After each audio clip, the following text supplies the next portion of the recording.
Stalin sir bro, Vijay bro, TASMAC close பண்ணா. நீங்க எங்க க்ளோஸ் பண்ணீங்களோ பக்கத்துல மணமகள் மண்டபத்துல நிக்கறாங்க. ஓர சக்தி, கோர சக்தி, பார சக்தி. நாங்க என்ன சக்தி தெரியுமா? மும்மொழி கொள்கையை நாங்க உள்ள விடல. ஏன் ப்ரோ எழுதி கொடுத்த ஸ்கிரிப்ட்டுக்கு இவ்வளவு ஹீரோ உங்களுக்கு? சான்ஸே இல்ல. பனீர்னா இது மட்டும்தான். பன்னீர்னா only milky mist. ரெண்டு பேருக்கு நடுவுல தான் போட்டியே. ஒன்னு இன்னொன்னு எஸ், ஒன்னு டிவிக்கு, இன்னொன்னு டிஎம்கே. இதுக்கு நடுவுல வேற யாருக்கும் எந்த வேலையும் கிடையாது. ஏதாவது இருக்குன்னு சொல்றீங்க? எலெக்ஷனுக்கு முன்னாடியும் அவங்களுக்கு ஒரு வேலையும் இல்லை. இப்போ எலெக்ஷனுக்கு அப்புறம் சுத்தம். ஆனால் இந்த திமுகவும் மற்றும் பலரும் ஒன்றா சேர்ந்துக்கிட்டு இந்த விஜயோட ஆட்சி வந்துடக்கூடாதுன்னு சொல்லி ஒரு கூத்து ஒன்று பண்ணாங்களே, அந்த கடைசி 5 நாள் அடாடாடாடாடா, நமக்கெல்லாம் ஓஹோ இப்படியெல்லாம் கூட நடக்குமோ என்ன கூத்துங்கிறீங்க. ஆனால் ஃபியூச்சர் என்னவா இருக்குன்றதை மட்டும் இப்போ நான் சொல்கிறேன். உங்களுக்காக உண்மையாக உழைக்க வந்த இந்த விஜயா, இல்லை இந்த விஜயோட ஆட்சி அமைஞ்சிடக்கூடாதுன்னு தடுக்க நினைச்ச ஸ்டாலின் சாரா, அவ்வளவுதான். இதுக்கு நடுவில் வேற யாரும் எந்த அல்லு சில்லும் உள்ள வந்து நம்மளை தடுக்கிறதோ எதிர்க்கிறதோ ஏதாவது பண்ணாங்கன்னா நிர்வாகம் அதுக்கு பொறுப்பில்லை ராஜா, நிர்வாகம் அதுக்கு பொறுப்பில்லை. அவர் சொல்லுகிறார், ஒவ்வொரு வரிக்கும் திராவிட முன்னேற்ற கழகத்தை குறை சொல்வது ஸ்டாலின் சார் என்பது, அப்புறம் திமுகவுக்கும் தாவேகாவுக்கும் தான் போட்டி, மற்றவங்க எல்லாம் அல்லு சில்லு, மற்றவங்க எல்லாம் அல்லு சில்லு. யார்? அதிமுக தேர்ந்தெடுக்கப்பட்ட சட்டமன்ற உறுப்பினர்கள். நான் வந்து ஸ்டாலின் ஸ்டார், உங்களுக்கும் எனக்கும் தான் போட்டி, மற்றவங்க எல்லாம் அல்லு சில்லுனீங்கல்ல. முதலமைச்சர் அவர்களே, உங்களுக்கு ரொம்ப சங்கடமாக இல்லை? நான் வேறு வார்த்தை பயன்படுத்த விரும்பலை.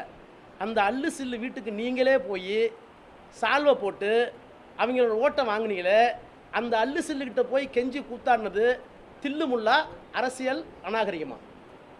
அதை தமிழ்நாட்டு மக்கள் தெரிஞ்சுக்க வேணாமா? நீங்கள் என்ன வேணாலும் பேசுகிறீங்களா? நம்மளுடைய யங்ஸ்டர்ஸ், நம்ம பெண்கள் எல்லாம் அந்த அரசியல் என்னன்னு தெரிஞ்சுக்கணும், அந்த அரசியல் என்னன்னு புரிஞ்சுக்கணும்னு அப்படி ஒரு விழிப்புணர்வு ஏற்பட்டிருக்கு. அதில் எங்களுக்கு சந்தோஷம்தான். இதெல்லாம் யாரால நடந்திருக்கின்றது நான் சொல்லி தான் உங்களுக்கு தெரியணும்னு அவசியம் இல்லை, அது உங்களுக்கே நல்லா தெரியும். இப்படிப்பட்ட நம்ம தெய்வங்களை, இப்படிப்பட்ட நம்ம மக்களை தற்குறின்றது இன்னமும் சொல்லிக்கிட்டு இருக்கிறாங்க. நான் காஞ்சிபுரத்தில் சொன்னதை தான் இங்கே நான் திரும்பவும் ரிப்பீட் பண்ணுறேன். நீங்கள் தற்குறின்னு சொன்னீங்களே, அவங்க தான் உங்களோட அரசியல் வாழ்க்கையே ஒரு கேள்விக்குறி ஆக்கியிருக்கிறாங்க. கேள்விக்குறி ஆக்கிட்டாங்க, இன்னமும் ஆக்க போறாங்க. அன்னைக்கு நான் சொன்னப்போ சிரிச்சவங்களாம் இன்னைக்கு என்ன பண்ண போறாங்களோ. உண்மையை சொன்னாதான் அந்த கூட்டத்துக்கு கசக்குமே. உண்மையிலே நீங்க மக்கள் மனசை புரிஞ்சு வச்சிருந்தீங்கன்னா நீங்க இப்படி மக்களை தப்பாவே பேசியிருக்க மாட்டீங்க.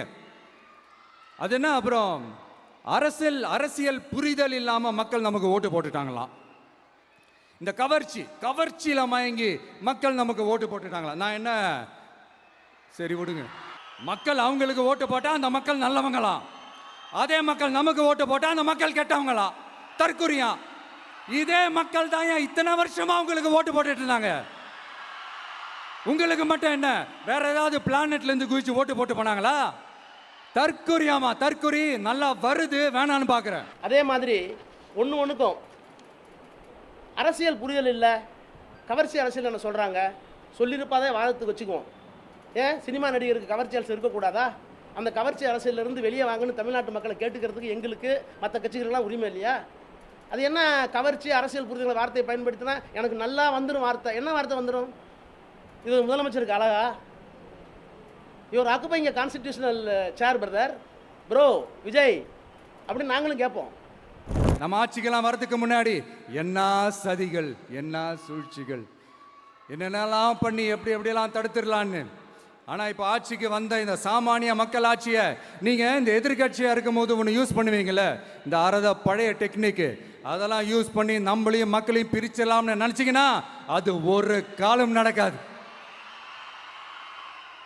மக்கள்லாம் ரொம்ப தெளிவாயிட்டாங்க சார், ரொம்ப தெளிவாயிட்டாங்க. அதனால ஒரு ஆக்கப்பூர்வமான ஒரு எதிர்க்கட்சியாக செயல்பட்டு மக்கள் மனசை வெல்ல பாருங்க. இன்னொரு அணியில இருந்து வெற்றி பெற்ற பிறகு அவர்களுடைய தயவோடு ஆட்சி அமைத்ததற்கு பிறகும் நீங்கள் ஏதோ 185 சீட்டு பிடிச்சிட்ட மாதிரி கை காலெல்லாம் ஆட்டிட்டு பேசுறீங்களே, பெரிய கை இப்படி போகுது இப்படி போகுது. நான் என்ன கேட்குறேன், சட்டமன்றத்தில் எங்கே போச்சு உங்கள் கை? பேப்பரை வச்சுட்டு பேசிக்கிட்டு என்ன அர்த்தம்? ஏன் பவுனிங்க? எதிர்க்கட்சி தலைவர் மாண்பு உதயநிதி ஸ்டாலின் கேட்ட கேள்வி உங்களால் ஏன் பதில் சொல்ல முடியும், எதிர்கொள்ள முடியல? உங்கள் பாடி லாங்குவேஜ் எங்கே போச்சு அன்னைக்கு? இந்த கடைசி லாஸ்ட் 1 மந்த்தாக நடந்த ஒரு சில விஷயங்கள் உங்ககிட்ட நான் ஷேர் பண்ணணும்னு ஆசைப்படுறேன். இந்த 200 யூனிட் மின்சாரம், கட்டணமில்லா மின்சாரம் அறிவித்தோம்.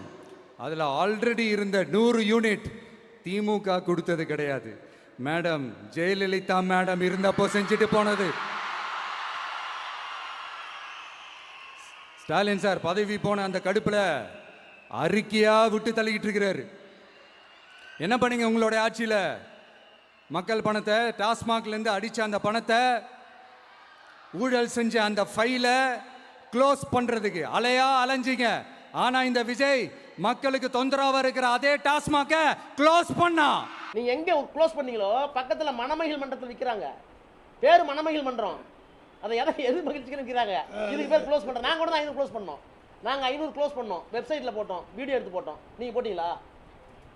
ஆனால் பக்கத்தில் இருக்க மணமகிழத்தை விற்கிறது வீடியோ எடுத்து போட்டுருக்காங்களே, உங்கள் பதில் என்ன? அடுத்து இந்த சட்டம் ஒழுங்கு அது சரியில்லை இது சரியில்லைன்னு சொல்லி திமுகவும் மற்றும் பலரும் மாறி மாறி கூவுறீங்க. நான் ஒன்று கேட்குறேன், இந்த மாடல் அரசுன்னு சொல்கிறீங்களே, அதில் என்ன செஞ்சு வச்சுட்டு போயிருக்கீங்க? ஒரு ஊர் விடாமல், ஒரு தெரு விடாமல் போதைப் பொருள் கலாச்சாரம் அப்படியே ஸ்ப்ரெட் ஆகி கொட்டி கிடக்குது. அது அப்போவே இனிஷியல் ஸ்டேஜ் அதை நீங்கள் கண்ட்ரோல் பண்ணியிருந்தீங்கன்னா இத்தனை பெண்களை இழக்க வேண்டிய ஒரு சூழ்நிலை ஏற்பட்டிருக்குமா? எல்லாத்தையும் பண்ணிட்டு பழியை தூக்கி ஏன் மேலே போடுறாங்க? நான் கேட்குற சிங்கப்பெண்ணுக்கு பட்ஜெட்டரி சப்போர்ட் என்ன? கலைஞர் 3 கையெழுத்து போட்டார், எங்களுடைய தலைவர் ஸ்டாலின் 3 கையெழுத்து போட்டார் முதலமைச்சர் வரும்போது. அதுக்கெல்லாம் பட்ஜெட்டரி சப்போர்ட் என்னன்னு நிதித்துறை செயலரோடு பேசி அலாட் பண்ணி முடிச்ச ஒரு தான் கையெழுத்து போடுவோம். சிங்கப்பெண்ணுக்கு பட்ஜெட்டரி அலோகேஷன் என்ன? நீங்கள் எல்லாம் சொல்ல வரீங்க, பேரை மட்டும் மாற்றிட்டா போதுமா? ஒரு ஐஜியை போட்டிங்க, புதுசாக ரெக்ரூட் பண்ணீங்களா? அது புதுசாக டிபார்ட்மெண்ட் வாங்கி கொடுத்தீங்களா? இல்லை எந்தெந்த மாவட்டத்தில் சிங்கப்பெண் திட்டத்திற்கு போலீஸ் அலாட் ஆகிருக்காங்க? எத்தனை வெஹிக்கிள் நீங்கள் வாங்கியிருக்கீங்க? அதையே என்ன நீங்கள் தொடக்கி வைக்கல, கையெழுத்து போட்டிங்களே, ஏன் என்ன தொடக்கி வைக்கலன்னு கேட்குறேன்.